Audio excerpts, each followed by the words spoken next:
Hello student. चलिए आज देखेंगे एक द्वादशः पाठः लौह तुला का अभ्यास प्रश्न।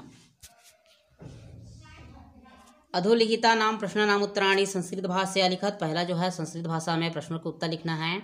तो कुत्र गंतुम वणिक पुत्र व्यचिंतयात, कहाँ जाने का व्यापारी पुत्र जो है सोचता है। तो देशांतरम गंतुम वणिक पुत्र व्यचिंतयात, देश से बाहर जाने का व्यापारी पुत्र ने सोचा। ख नंबर है स्वतुलाम याचमानम जीर्णधनम श्रेष्ठी किम उवाच किम कथयत, अपने तुला को मांगने पर जीर्णधन ने सेठ से क्या कहा। जीर्णधन को सेठ ने क्या कहा। तो स्वतुला याचमानम जीर्णधनम श्रेष्ठी अकथयत त्वदीय तुला मुस्कैर भक्षिता, अपने तुला को याचमान मांगने पर जीर्णधन को सेठ ने क्या कहा कि तुम्हारी तराजू को जो है चूहे ने खा लिया है, मुस्कैर भक्षिता। आगे है जीर्णधन गिरिगुहाद्वारम कयाच्छाद्य गृहम आगतः, जीर्णधन ने गुफा के द्वार को किससे ढक करके घर आ गया। जीर्णधन जो है गिरी गुहा के द्वार को किससे ढक करके आ गया। तो बृहत जीर्णधन गिरी गुहा द्वारम बृहत शिलया आच्छाद्य गृहमागतः, मतलब बड़े से पत्थर को रख करके घर आ गया। आगे है स्नानांतरम पुत्र विषय पृष्ठ वणिक पुत्र श्रेष्ठीम किम उवाच, स्नान करने के बाद वणिक पुत्र व्यापारी पुत्र ने व्यापारी पुत्र को सेठ ने क्या कहा। तो स्नानांतरम पुत्र विषय पृष्ठ वणिक पुत्र श्रेष्ठीनम उवाच नदी तटात्स सियनेन हिरितः, स्नान के बाद पुत्र के विषय में पूछने पर व्यापारी पुत्र ने सेठ से कहा कि उसे तो सियनेन हिरितः, बाज उठाकर ले गया है।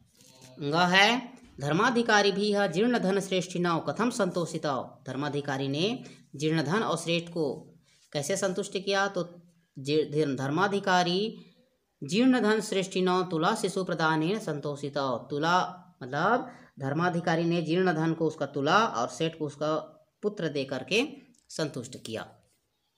आगे है स्थूल पदाधिकृत्य प्रश्न निर्माण करना है। तो जीर्णधन विभवक्षयाद देशांतरम गंतुम व्यचिंतयत, तो उसका प्रश्न हो जाएगा कह विभवक्षयाद देशांतरम गंतुम व्यचिंतयत, प्रश्नवाचक चिन्ह। श्रेष्ठिनः शिशु स्नानोपकरणम आदाय अभ्यागतेन सह प्रस्थितः, प्रश्न बनाएंगे तो क्या हो जाएगा वो श्रेष्ठिनः शिशु स्नानोपकरणम आदाय केन सह प्रस्थितः, प्रश्नवाचक चिन्ह। श्रेष्ठी उच्च स्वरेण उवाच भोः अब्रह्मण्यम अब्रह्मण्यम, तो उसका प्रश्न हो जाएगा कह उच्च स्वरेण उवाच भोः अब्रह्मण्यम अब्रह्मण्यम, प्रश्नवाचक चिन्ह। आगे सभ्याय तव परस्परम संबोध्य तुला शिशु प्रदानेन संतोषितौ, तो सभ्याय तव कम संबोध्य, सभा ने किसे संबोधित करके तुला शिशु प्रदानेन संतोषितौ, प्रश्नवाचक चिन्ह।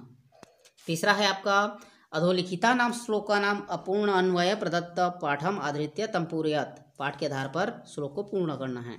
तो यत्र देशे अथवा स्थाने अस्माभिः भोगाः भुक्ता नरः विभवहीनः यः नरः स पुरुषाधमः, इस प्रकार से हो जाएगा ये। राजन यत्र लौहसहस्रस्य तुला मूषका खादन्ति तत्र शेनेन बालकः हरेत यत्र संशयः न। आगे है पांचवा संधिना संधि विच्छेदेन वा रिक्त स्थानानि पुर्यात्, संधि भी यहाँ पर रिक्त स्थानों पूर्ति करना है संधि करके। तो श्रेष्ठ्याः का हो जाएगा श्रेष्ठी धन आह यण स्वर संधि, द्वावपि द्वाधन अपि अयादि स्वर संधि, पुरुषोपार्जिता पुरुषः पुरुष धन उपार्जिता गुण स्वर संधि, यथेच्छया यहाँ पर हो जाएगा आपका यथेच्छया, तो यथा धन इच्छया गुण स्वर संधि, स्नानोपकरणम स्नान धन उपकरणम गुण स्वर संधि, स्नानार्थम स्नान धन अर्थम दीर्घ स्वर संधि। छठवां है समस्त पदम विग्रहम वा लिखत, समस्त पद समासिक पद को विग्रह करके लिखना है, अर्थात विग्रह जो पद है उसको समासिक पद लिखना है। चलिए देखते हैं स्नानस्य उपकरणम स्नानोपकरणम, गिरे गुहायाम गिरी गुहायाम, धर्मस्य अधिकारी धर्माधिकारी, इस प्रकार से ये हो गया। इसी प्रकार से आपको अभ्यास कार्य ये जो द्वादशा पाठ है उसका लिखना है और आपको पूर्ण करना है। वीडियो अंत तक देखने के लिए धन्यवाद। अच्छा लगा होगा तो लाइक कीजिए, दोस्तों के साथ शेयर कीजिए।